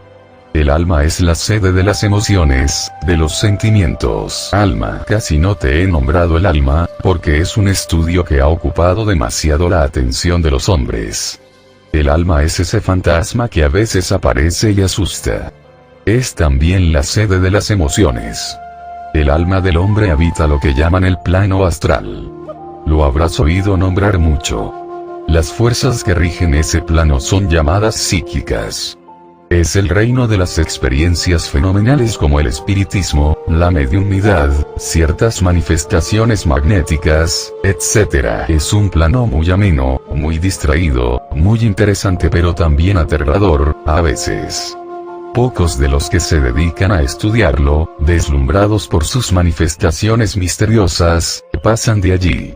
No adelantan ni espiritual ni materialmente, a pesar de que todos viven bajo la ilusión de estar en la verdad. Y jamás ningún estudiante del plano astral es feliz, ni sano de cuerpo, ni rico. No logran dominar sus problemas ni sus defectos. Sus conceptos son negativos y ven el mal como el resto de los ignorantes. Por sus frutos los conoceréis, dijo Jesús. Para resolver sus problemas los verás consultando con las almas de los muertos, corriendo a consultar a las personas que leen la mano, tiran las cartas y predicen el futuro. Estos espíritus, o almas desencarnadas, siempre son del mismo grado de evolución del que las llama, pues no se puede atraer, ya lo sabes, sino lo que sea igual a la propia conciencia. Generalmente los consejos que reciben son contradictorios, de acuerdo con la opinión del espíritu que lo está impartiendo, y llevan a sus víctimas de la confusión al desastre. Las personas psíquicas, estudiantes del plano astral, tratan de asombrar a los demás con sus conocimientos misteriosos y que rara vez les es permitido revelar. El psiquismo termina por enloquecerlos, porque sin la guía del ser divino y la verdad, el plano astral se convierte en un laberinto sin salida. A ese plano se refirió Jesús cuando dijo: ancha es la puerta y espacioso el camino que lleva a la perdición, y muchos son los que entran por ella. Porque la puerta es angosta y estrecho el camino que lleva a la vida, y son pocos los que la hallan. La puerta angosta, que, sin embargo, se abre a la amplitud de la vida, mira hacia el ser divino, pues mirando al bien se produce el bien. Mirando siempre hacia la sombra no se manifiesta sino sombra. Por sus frutos los conoceréis. En Génesis, capítulo 30, versículo 30, aparece este axioma. Por sus frutos los conoceréis, está simbolizado en el siguiente relato. Después de haber servido a Labán, al padre de su esposa, durante muchos años con toda eficacia y lealtad, y no haber recibido ninguna recompensa, Jacob le pidió a su suegro que le diera un salario. Labán le preguntó: ¿qué te daré? Y Jacob le contestó: aparta de tus reses todos los machos cabríos listados y manchados y todas las cabras salpicadas. Esta sí la cría que salga listada, manchada y salpicada serán para mí. Los blancos y los negros serán todos los tuyos de hoy en adelante. Labán convino y separó las bestias. Jacob entonces cortó varas de álamo, de avellano y de plátano oriental. Descortezó en ellas listas de manera que apareciera lo blanco de abajo contrastando con lo que les quedara de corteza oscura, y las echó en los abrevaderos de las reses de Labán. Estas tenían que mirar la vara cada vez que bebían el agua en que flotaban, y la cría que parían salía también manchada, listada y salpicada. De esta manera aumentaron sus rebaños en cantidades extraordinarias. No se trata aquí de una lección de moral sino de exponer la ley, a la manera bíblica. De lo que se mira, se reproduce. El ser astral es humano. El alma humana es la que se gradúa al plano astral, y es la que acude a las sesiones espirituales. Conserva aún sus conceptos intactos y no sabe ver ni juzgar de otra forma, sino de acuerdo con lo que ve. Tú que estás buscando la luz y que tal vez eres miembro de alguna secta u orden de las que se llaman espirituales, observa el fruto de tus maestros y dirigentes. Padecen de enfermedades y achaques. Mueren tuberculosos o de cáncer. Viven de limosnas o exigen contribuciones determinadas, o condenan el dinero. A menudo sufren de la calumnia y la persecución. Por sus frutos los conoceréis. Ignoran por completo el significado de las leyes básicas. Sus conceptos son tan errados como los tuyos. ¿Qué te pueden enseñar? Ostentan títulos altisonantes de suprema autoridad. Jesús dijo: no llaméis a nadie Padre, pues uno solo es tu Padre, que está en el cielo. Llevan vestimentas impropias de la época en que vivimos. Están viviendo aún en el pasado remoto, en la era precristiana cuando la moda en los hombres era la bata y el manto. Sus ideas están en esa era. No han avanzado un paso. Restringen la libertad de acción de sus discípulos. Prescriben unos alimentos o imponen otros. Ignoran hasta las enseñanzas de el que dicen seguir. No es lo que le entra por la boca lo que contamina al hombre, sino lo que sale por su boca. No tienen nociones de ciencia alguna. ¿Qué clase de maestro es el que ignora el principio de vibración, tercera de las leyes de Hermes, el más conocido y popular de los iluminados de la antigüedad? Por sus frutos los conoceréis significa que por sus problemas, sus achaques, su pobreza, o sea, su manifestación, podrás juzgar cuáles son sus conceptos. Sus libros y textos subrayan el castigo, la amenaza, el peligro, inspiran angustia y temor. El capítulo 23 de Mateo Evangelista transcribe las palabras de Jesús tocante a estos individuos. Los llama falsos profetas que vienen a vosotros vestidos de ovejas, mas por dentro son lobos rapaces, y repite: por sus frutos los conoceréis. No se cogen uvas de los espinos ni higos de los abrojos. Hay sectas que irradian bondad y amor al prójimo. Su intención y buena voluntad son inmejorables, pero muestran una crasa ignorancia de los principios básicos de la creación. Algunas no comen carne, alegando que la carne animal ensucia al hombre con sus vibraciones impuras. No tienen conocimiento alguno de la naturaleza de estas vibraciones y sus frecuencias. Ya tú sabes que el pensamiento puro no puede recibir al impuro y lo que es más, lo neutraliza o lo transforma, como la luz a la sombra. Una de las pocas maneras que tiene el animal para adelantar rápidamente en su evolución es la de servir al hombre. Cuando la oportunidad de servir se le presenta a un animal, el espíritu que rige a toda su especie se estremece de dicha, porque al avanzar un ejemplar del grupo, avanzan todos los que vienen atrás hacia el plano humano. La naturaleza animal del hombre requiere el alimento animal en todos los grados carnívoros. El pez grande se come al chico, hasta que llega el momento en que el hombre es guiado por su ser divino. Para entonces el deseo y la necesidad de comer carne animal desaparece automáticamente. No hay que forzar, no se puede. Es contrario al plan universal. Los excesos se normalizan con solo mirar la verdad del ser con mayor frecuencia. Mientras más rudimentaria es la conciencia, más se necesita del sacrificio para adelantar. El hombre que se ve obligado a matar un animal para beneficio de una colectividad, lejos de cometer un crimen, le brinda una mejor oportunidad desde dentro del reino animal. Es la ley de los mundos inferiores.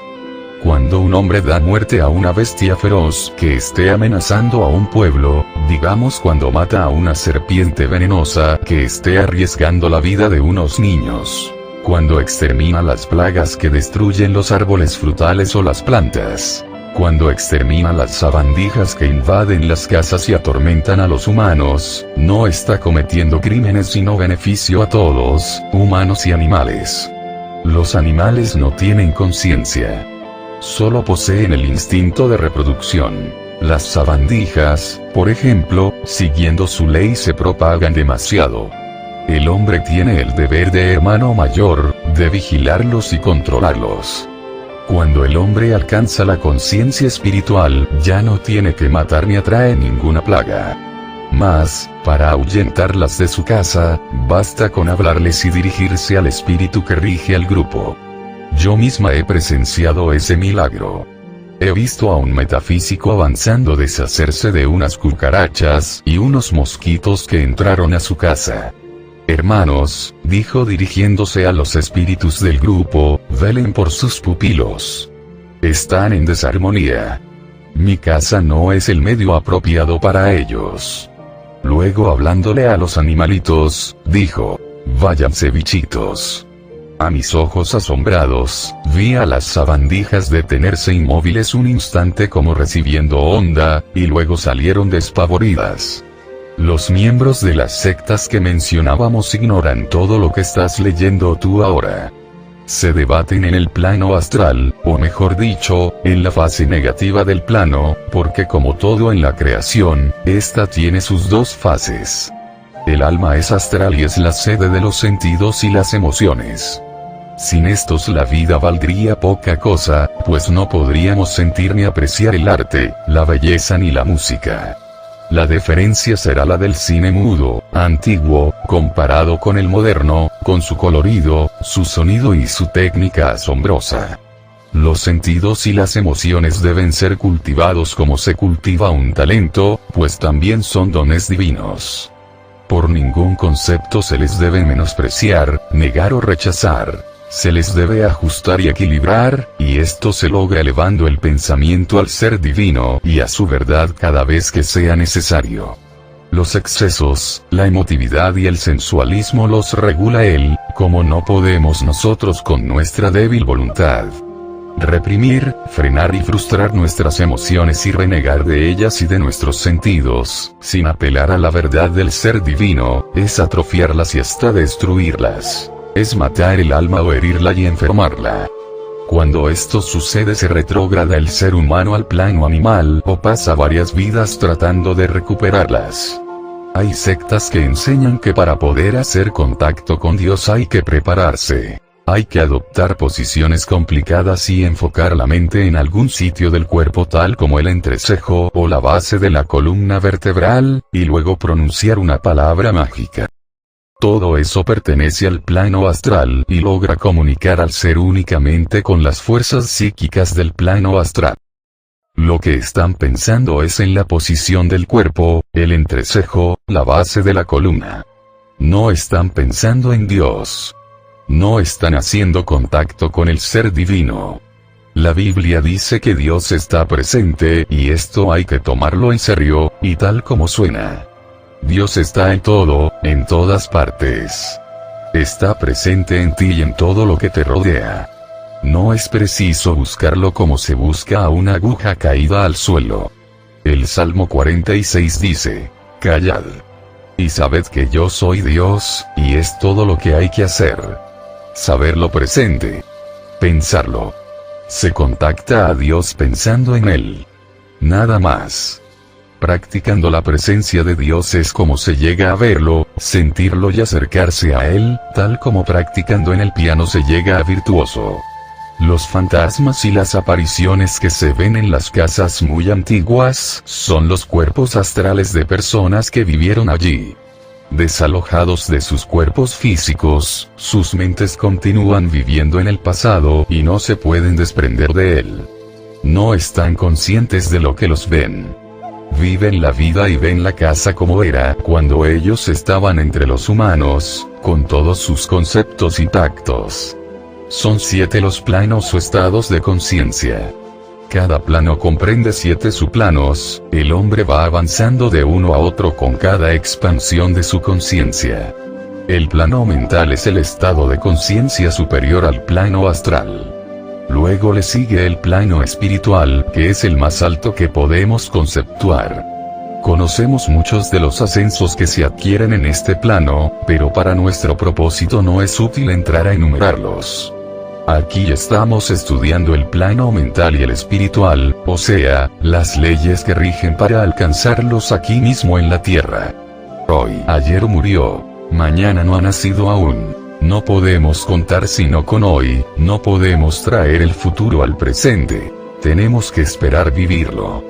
Para eso tenemos que vivir hoy plenamente y de la mejor manera, y así se prepara el mañana. Hay que estar consciente de hoy, vivir hoy y gozarlo mañana, olvidarlo. Muchas personas viven llorando el pasado, pensando desconsoladas en algo que ya murió. Jesús dijo: dejad que los muertos entierren a los muertos. Sígueme tú a mí la vida y la verdad. Hoy, contiene todas las oportunidades en potencia. Es una hoja nueva y limpia. Si comienzas el día esperando sorpresas agradables, te caerán sorpresas agradables. Piensa lo bueno y se te dará. Mirando siempre hacia atrás, no solamente se está inconsciente de lo bueno que se tiene al frente, sino que se trae todo lo malo del pasado al presente, como quien insiste en quedarse en un cuarto oscuro y pestilente, teniendo al lado una habitación aireada y soleada. Esta lección está presentada en la Biblia en el caso de la mujer de Lot, a la cual le dijeron los ángeles que escapara hacia la montaña, el plano espiritual, y no mirara hacia atrás porque sería consumida. Ella no hizo caso, miró hacia la ciudad que dejaba atrás, y se convirtió en un saco de sal. La sal en la Biblia es símbolo de cristalización. Ya sabes lo que significa una cristalización en el subconsciente, lo que cuesta disolverla. El que vive en el pasado se le cristaliza en el subconsciente y no avanza un solo paso. Se estaciona y el futuro no le brinda nada. El pasado se le repite en una rueda constante. La figura del saco o la estatua de sal es muy apropiada. Por el mismo hecho de que el pasado sí es posible traerlo al presente, es que se recomienda dar las gracias por todo tratamiento, como si este ya hubiera sido manifestado. El tratamiento debe ser siempre hecho en el presente, debe esperarse para hoy. No funciona cuando se lanza hacia el futuro. El futuro no ha sido creado aún, en términos terrenales. Dios vive en un eterno presente. Esto significa que se debe vivir solo al día. La previsión es positiva. El sentido común expresa la sabiduría divina en la tierra, pero no hay que vivir en el pasado ni temer el futuro. Emerson dijo: no hay nada a qué temer, sino al temor. El día de hoy siempre trae todo lo que él va a necesitar. Los gastos de hoy siempre están cubiertos, y las angustias monetarias siempre son por algo futuro. Y jamás por el pasado ni por el inmediato presente. Si te encuentras en un aprieto de dinero, es porque anticipaste esa circunstancia en el pasado, motivado por tu concepto. Eleva tu pensamiento al ser divino, con amor, descarga tu peso en él y verás solucionarse el problema milagrosamente. No olvides dar las gracias antes y después. Jesús dijo: venid a mí todos los que estáis cansados y agobiados, y yo os daré descanso, porque mi yugo es suave y mi carga liviana. Y en el Antiguo Testamento está expresada la misma verdad como sigue: echa sobre Jehová tu carga, y él te sustentará. Nunca permitirá que sea movido el justo. Verás que esto difiere mucho de la idea prevaleciente de que la voluntad de Dios es la prueba, el sacrificio, el castigo y la resignación. Cuando la Biblia habla del justo y la justicia, siempre se refiere a la justeza del pensar, a la exactitud con que se enfoca la verdad en el pensamiento. Buscad el reino de Dios y su justicia significa: busca el plano espiritual y las leyes que lo gobiernan. En el lenguaje de hoy, piensa lo bueno y se te dará. Recuerda al ser divino y al proveer a la imagen. Conoced la verdad y ella os hará libres, dijo Jesús. Los términos: la verdad, Dios, el ser divino, el reino de Dios, y el reino de los cielos son intercambiables, significan una misma cosa. Ídolos. Las primerísimas palabras de Jehová, en lo que llaman los 10 mandamientos fueron las siguientes: Yo soy Jehová, tu Dios, no tendrás otros dioses delante de mí. No harás para ti escultura ni semejanza alguna, de lo que esté arriba en el cielo, ni abajo en la tierra, ni de lo que esté en las aguas, ni debajo de la tierra. No te inclinarás a ellas ni le darás culto. Los judíos lo interpretaron en el sentido de no colocar estatuas en sus sinagogas. Hoy vemos la verdad detrás del símbolo: no fabricar imágenes. Imágenes mentales que luego se convierten en cosa, afuera en la tierra, en las aguas, en los cielos y debajo de la tierra, o sea, en lo material, porque éstas se convierten en ídolos. En dioses que, según nuestro concepto, tienen poder por encima de Dios. No se recuerda que la sustancia que usamos para fabricar esas imágenes es la sustancia de Dios, y que el producto no puede ser más poderoso que el creador de él. Ídolos o falsos dioses son el temor, lo inevitable, el destino, el mal, la mala suerte, la buena suerte, el microbio, el virus, la enfermedad, el peligro, la flaqueza humana, la maldad humana, los celos, la traición, los accidentes, la muerte, la lucha, el dinero. Todo aquello que tenemos que soportar, todo aquello sin lo cual no se puede vivir. La lista es mucho mayor, pero con lo dicho basta para sentar la idea. Todo aquello a lo cual tememos es un ídolo. Le estamos rindiendo culto al temerle. Culto por encima de Dios. Un ejemplo del modo como se rinde en preferencia a Dios. Conocí a un muchacho enfermo de muerte. Sus familiares me informaron que todo, absolutamente todo, se había hecho para salvarlo, pero que estaba desahuciado por todos los médicos más eminentes. Les pregunté: ¿y ustedes no son católicos? Me contestaron: ¿cómo no? Y muy devotos. Les sugerí: ¿y por qué no le piden a Dios? Me contestaron: eso es lo único que nos falta por hacer, pero ya no hay ninguna esperanza. Insistí: pero para Dios no hay nada imposible. Repitieron con impaciencia: pero ¿no te hemos dicho que está desahuciado por 4 lumbreras de la medicina? ¿Para qué insistir?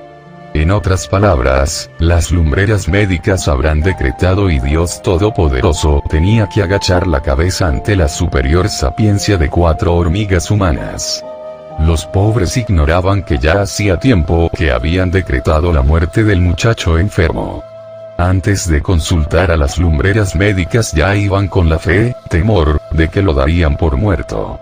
La muerte, más del fruto del árbol de la ciencia, o del conocimiento, del bien y del mal, no comerás, porque seguro si comieres de él morirás. Génesis 2. Es la primera mención de la muerte, en el texto que dejó Moisés. Dios advirtió que la muerte vendría si se comía del fruto del árbol del conocimiento del bien y del mal. Primeramente, en la Biblia y en las metafísicas, comer es el símbolo de pensar. Es decir, cuando se come se apropia la comida, se masca, se traga y se asimila. Lo mismo ocurre cuando se piensa en la forma que describí al principio de este librito. Se recibe una idea, comida, se piensa en ella determinadamente, se masca, pasa al subconsciente, se traga, y se vuelve parte del individuo, se asimila. El fruto de este proceso no se debe comer.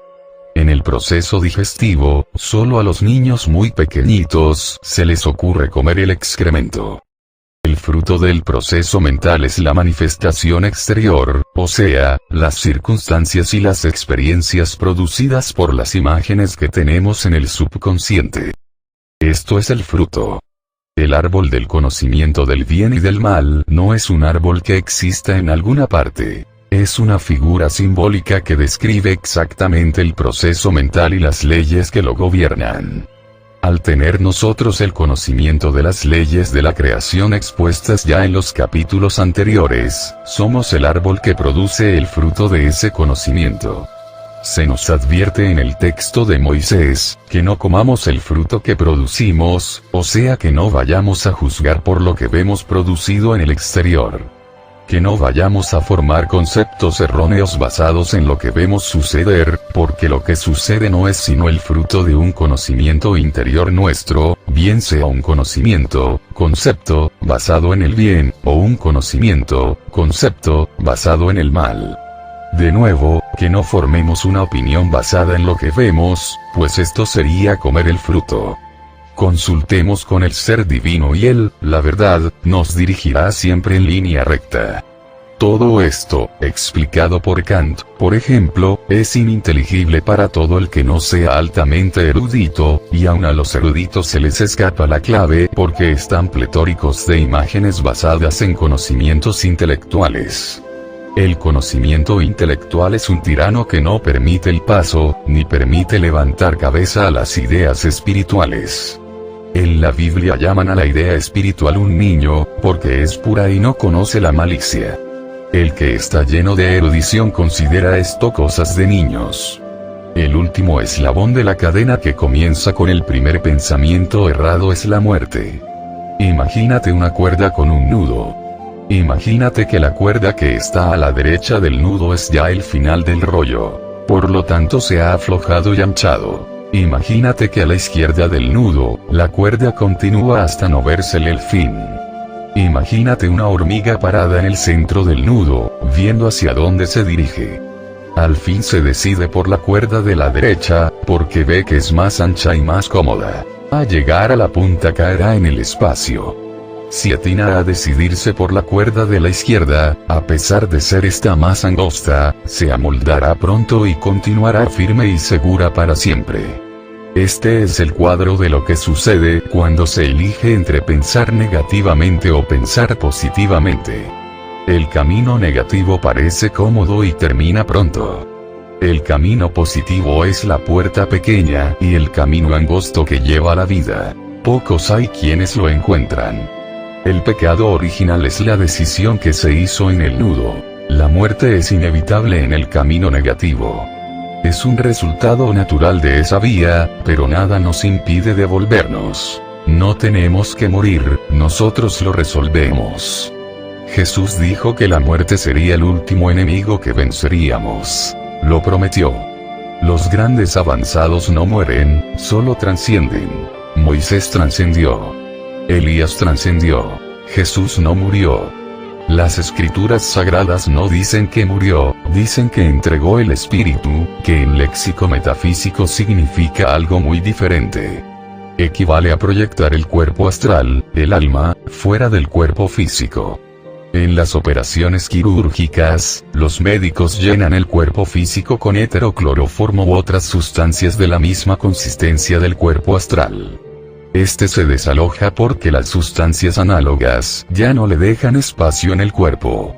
Hay centenares, tal vez miles de casos, en que las personas operadas dicen que estando dormido me vi parado junto a mi cuerpo y he visto todo el proceso de la operación. El cuerpo astral está sujeto al cuerpo físico por medio de un hilo de la misma sustancia astral. Al separarse el cuerpo astral de cuerpo físico, continúan conectados por este hilo que es elástico, pudiendo extenderse a grandes distancias. La Biblia lo llama el cordón plateado porque tiene un color grisáceo o algo luminoso. A medida que el enfermo operado elimina la sustancia que lo ha puesto inconsciente, el cuerpo astral va ocupando el cuerpo físico otra vez. El cuerpo astral es el que siente y está consciente. Cuando sale del cuerpo físico, este deja de sentir y de estar consciente. Cuando el ser humano muere, es que el cordón se ha partido. Se separan los dos cuerpos y el astral sigue viviendo. Cuando Jesús exclamó en la cruz, Eloi, Eloi, lama sabactani, proyectó su cuerpo astral y no sintió ya nada más. Aparentaba estar muerto o en un profundo desvanecimiento. Su cuerpo astral se reunió con su cuerpo físico después que estaba en el mausoleo facilitado por José Arimatea, y cuando las mujeres de Jerusalén fueron a buscar el cuerpo de Jesús, un personaje que la iglesia llama un ángel les hizo la observación: ¿y por qué lo buscáis entre los muertos? Buscadlo entre los vivos. Más claro no se puede decir que estaba vivo. Después trascendió. Pero para la adulteración hecha en los documentos, convenía poner que había resucitado, como si un ser de tan altísima frecuencia vibratoria pudiera jamás morir.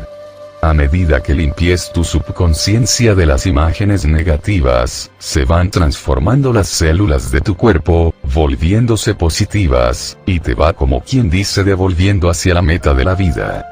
Cuando hayas terminado de aprender la lección que te corresponde aprender en esta vida que estás viviendo, no morirás en el sentido actual de la palabra.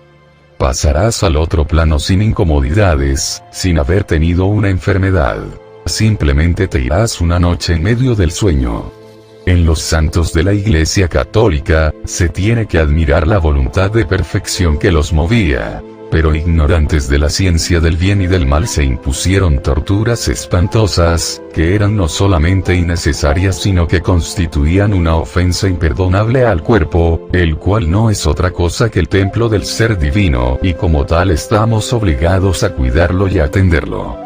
El grado extremo de fuerza negativa que representan los azotes y torturas voluntarias, producen un estado tal de acidez, que el pobre cuerpo no puede soportarlo y rompe en llagas.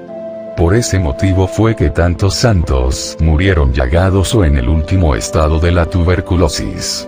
Y a eso llamaban servir a Dios. Mientras mayor número de personas aprenda las leyes de la creación, se irán disolviendo las masas obscuras de error que penetran el planeta. Se irán acabando las imágenes falsas en el subconsciente, reconstruyéndose la célula humana y disminuyendo el número de personas que mueren. Será el último enemigo a vencer. Ya comenzó el regreso hacia el camino de la vida. Parece ser que en próximo milenio se conocerá universalmente la verdad.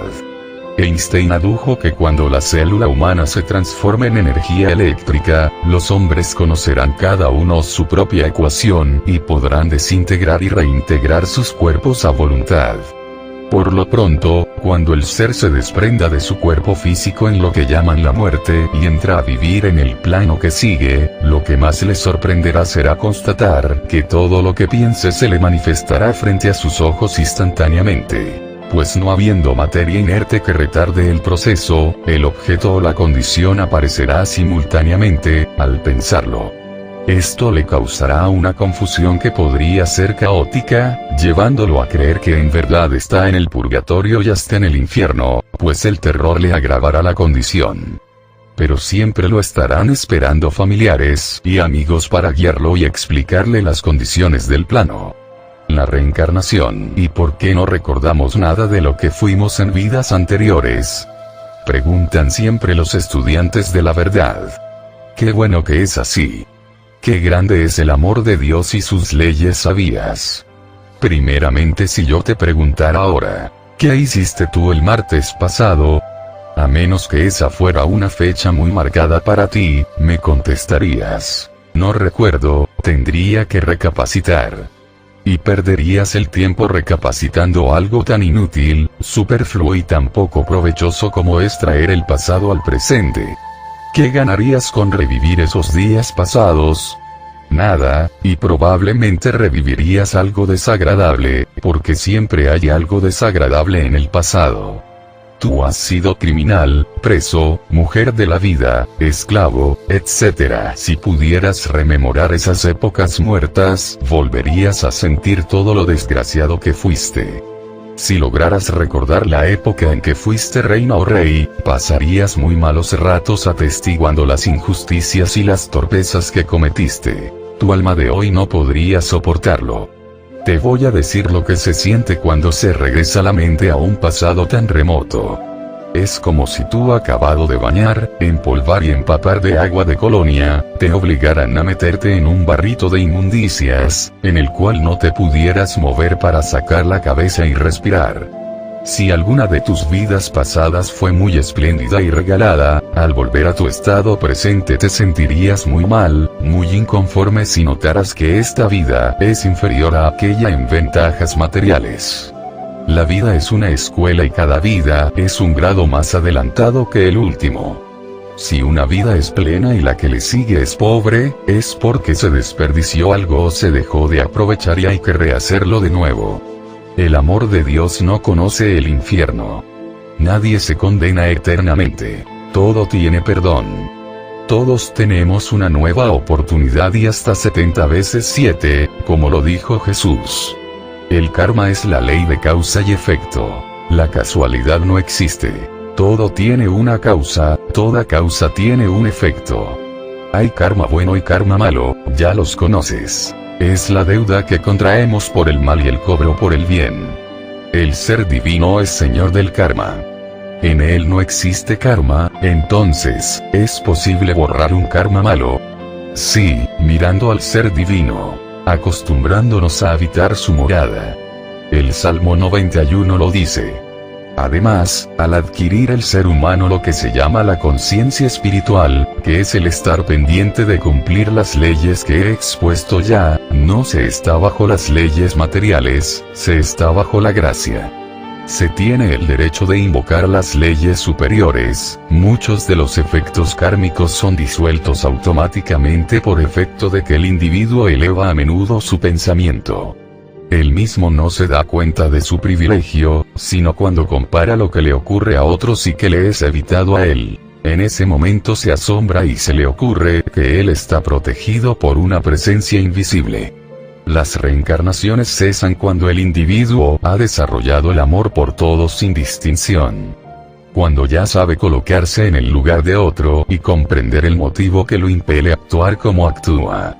Cuando siente que no tiene nada que perdonar porque lo que quiera que le hayan hecho es simplemente reacción natural de un plano inferior de evolución. Ese individuo ya no tiene nada que aprender y no tiene que regresar a este plano. La meta es el amor. Los que han sido enemigos en una vida, a menudo nacen madre e hijo, o hermanos, en la próxima vida para obligarlos a amarse. La naturaleza siempre busca unir por medio del amor. Curar y reformar por el amor. El Salmo 91. El que habita en el retiro del Altísimo, morará seguro bajo la sombra del Omnipotente. Yo diré a Jehová, refugio mío y fortaleza mía. Mi Dios, en él confiaré. Esta última es la afirmación que produce las condiciones que enumera el Salmo. Porque él te hará escapar del lazo del cazador y de la asoladora pestilencia. Con sus plumas te cubrirá y debajo de sus alas te refugiarás. Escudo y adarga es su verdad. No tendrás temor de espanto nocturno ni de saeta que vuele de día, ni de la pestilencia que anda en las tinieblas, ni de la mortandad que hace estragos al mediodía. Trata de comprender los símbolos que encubren estas promesas. Caerán a tu lado 1000, y 10.000 a tu diestra, pero a ti no te tocará. Tan solo con tus ojos mirarás la recompensa de los inicuos, por cuanto has dicho, tú, oh Jehová, eres mi refugio. O por haber hecho de la afirmación tu norma, y al Altísimo has puesto por tu habitación. Porque en todo consultas al ser divino. No te sucederá mal alguno ni plaga tocará en tu morada, porque dará encargo a sus ángeles acerca de ti para que te guarden en todos tus caminos. Sobre las palmas de sus manos te llevarán para que no tropieces con tu pie en alguna piedra, es decir, para que no tengas el más leve inconveniente. Pisarás al león y al áspid, hollarás al leoncillo y la serpiente. Por cuanto tiene puesto en mí su amor, yo también lo libraré. Le pondré en alto por cuanto ha conocido mi nombre. El nombre en el lenguaje bíblico es la naturaleza de la verdad. Él llamará a mí y yo le responderé. Con él estaré yo en la angustia, le libraré y le glorificaré. De larga vida le hartaré y le mostraré mi salvación. La ley de causa y efecto es la sexta ley de la creación. Todo efecto tiene una causa, toda causa tiene una reacción. La casualidad no existe, la suerte no existe. La Biblia dice el amor cubre una multitud de pecados. A Magdalena le fueron descontados cantidad de efectos kármicos porque, según Jesús, había amado mucho. La séptima ley de la creación es el principio de generación, el cual ya te he explicado. En todo hay el masculino y femenino necesario para crear. Las leyes todas se entrelazan y estas vuelven a empatar con el principio de mentalismo con que comenzamos esta obrita. La generación se manifiesta en todos los planos, en cada uno de una forma más elevada, pero el principio es el mismo. El signo de Acuario. Jesús mencionaba mucho a este mundo y el otro mundo. También anunciaba muchos cambios para el fin del mundo. Una vez le preguntaron los apóstoles, ¿cuándo llegaría ese fin del mundo que él tanto predecía? Y Jesús les contestó, cuando veáis al hombre con el jarro de agua. No sabemos si los apóstoles comprendieron la alusión, pero para esta generación está clarísima. Todo el mundo sabe que el zodíaco establece la precesión de los equinoccios, o en palabras muy baratas, es un círculo en el firmamento estelar compuesto por grupos de estrellas. Cada grupo tiene un nombre. Según la astrología, cada mes del año está regido por uno de los grupos de estrellas o signos del zodíaco. Son 12 signos, uno para cada mes del año. Cada signo es acompañado por lo que llaman un regente, que determina la naturaleza del signo. Pero el zodíaco tiene un significado mucho más profundo. Digamos que por fuera del circulito que cierra los 12 meses de un año, hay un círculo mucho, pero mucho más grande. Tan grande que el espacio ocupado por 2160 años aproximadamente, 2160, corresponde a un signo del zodíaco, o sea, que cada signo con su regente gobiernan a la humanidad durante 2 milenios y pico. Al final de cada una de estas eras, el signo que ha imperado comienza a esfumarse o alejarse, y simultáneamente comienza a hacerse sentir la influencia del próximo signo y las características del regente nuevo. Lo que esto implica es que el signo es como quien dice, la orden del día para toda la humanidad durante esos 2 milenios, y se puede leer perfectamente como sigue. El signo que acaba de pasar es el de Piscis, los peces. Comenzó a alejarse a fines del siglo pasado, pero durante toda la era en que actuó, la humanidad se mostró influenciada por el pez. Como base, a Jesús lo llamaban los cristianos el pez, y adoptaron un dibujo de un pez como clave para indicar en qué lugar se iban a reunir. Esa era la época de la persecución. La religión católica, que es la que imperó durante los 2 milenios pasados, inconscientemente mostraba la influencia del pez en la forma de la mitra del obispo, cabeza de pez con la boca abierta, en la forma gótica de las entradas a las iglesias y en muchas otras características. El ánimo humano se volvió lacrimoso, agua del mar, y gozaba sufriendo. Las novelas eran dramas conmovedores. Imperaban todo el melodrama. Todo era pesado como el volumen del mar y fue la época de los grandes viajes del mar. El agua tiene 2 fases, como todo, y son negativa, porque pudre todo lo que esté en contacto con ella demasiado tiempo, y positiva, porque en ella nace la vida y contiene cantidad de potencialidades. El color de ese signo era negro, negativo. Hacia el final de la era y al aproximarse el signo de Acuario, en el cual estamos, hubo la reacción que llaman crisis. Como cuando una enfermedad hace crisis y se agravan todos los síntomas, justamente antes de comenzar a mejorar. Fue inventado el submarino, es decir, el barco bajó a las profundidades del mar, acentuándose aún más la semejanza con un pez, hasta en el color plateado. Al entrar más de lleno la era de Acuario, que es un signo aéreo, el submarino crió alas y se convirtió en avión, pero siempre plateado. El carácter de Acuario es del jardinero.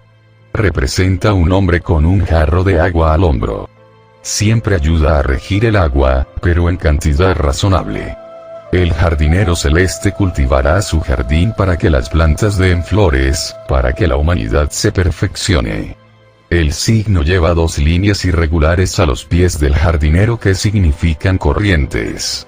corrientes nuevas de pensamiento, corrientes eléctricas, caminos nuevos en el aire, etc. Fue descubierta la electricidad a fines del siglo ya para entrar en el nuevo.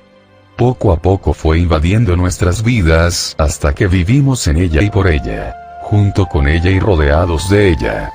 Estamos abriendo nuevas rutas en el cielo. Ya la electricidad se graduó con el título de electrónica.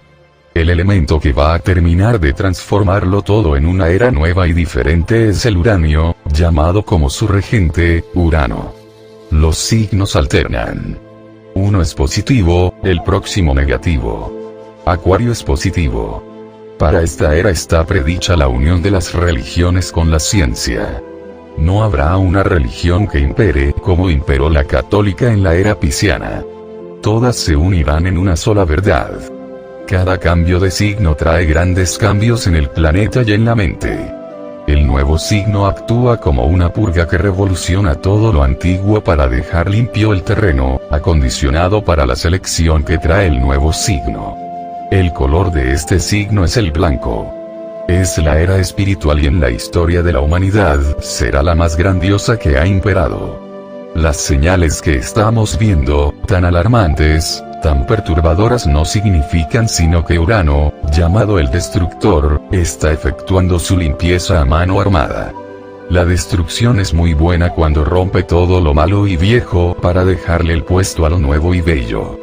Eso es lo que está haciendo Urano. Bendito sea. La era de los patriarcas bíblicos se distinguió por el pastoreo. Era el signo Aries, la cabra. La era de los egipcios, el signo Taurus, estaba influenciada por el toro. Eran criadores de ganado y adoraban al toro. En esta nueva era no habrá más dirigentes máximos. Desaparecerán los papas, los gurúes, los imperators, los grandes maestros, etc. Cada cual regará su propio jardín dirigido por el ser divino, el Mesías, el Cristo ungido. Advertencia: coloca este librito en lugar muy visible. No creas que con una sola leída vas a poder absorber todo lo que contiene. Vuélvelo a comenzar al terminarlo y verás que lo encuentras nuevo, más lógico y más interesante. Esto te sucederá cada vez que lo vuelvas a releer, porque la verdad es una fuerza vital que remueve células dormidas. A pesar de que vas a tener demostraciones, al parecer milagrosas, apenas comiences a poner en práctica las leyes que aquí aprenderás. A pesar de que tu entusiasmo te llevará a querer compartir con otros tus nuevos conocimientos, no trates de convencer a nadie de que aprenda la verdad. Si lo haces, encontrarás que aquellos que tú creías más preparados para recibirla son los que menos simpatizan contigo. Es que cuando el discípulo está preparado aparece el maestro, dice una máxima ocultista. Enseña con amor a todo el que te pida consejo. Sabrás lo que debes decir si le pides al ser divino que hable por ti. Nobleza obliga, dice la máxima, y el que aprende las leyes superiores está más obligado a emplearlas con toda corrección que aquel que las ignora. No trates jamás de aventajarte en perjuicio de otros por el hecho de conocerlas. Aquel que se cree autorizado para aprovechar su conocimiento a expensas de un tercero, o que se considere dispensado de cumplir las reglas comunes de las buenas costumbres, por el hecho de poseer conocimientos superiores, incurre en los castigos, a veces severísimos, que trae el tratar de burlar las leyes.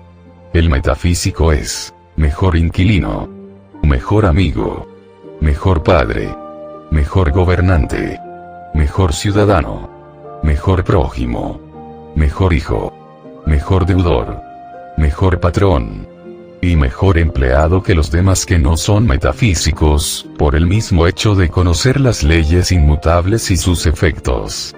Gracias. Comparte.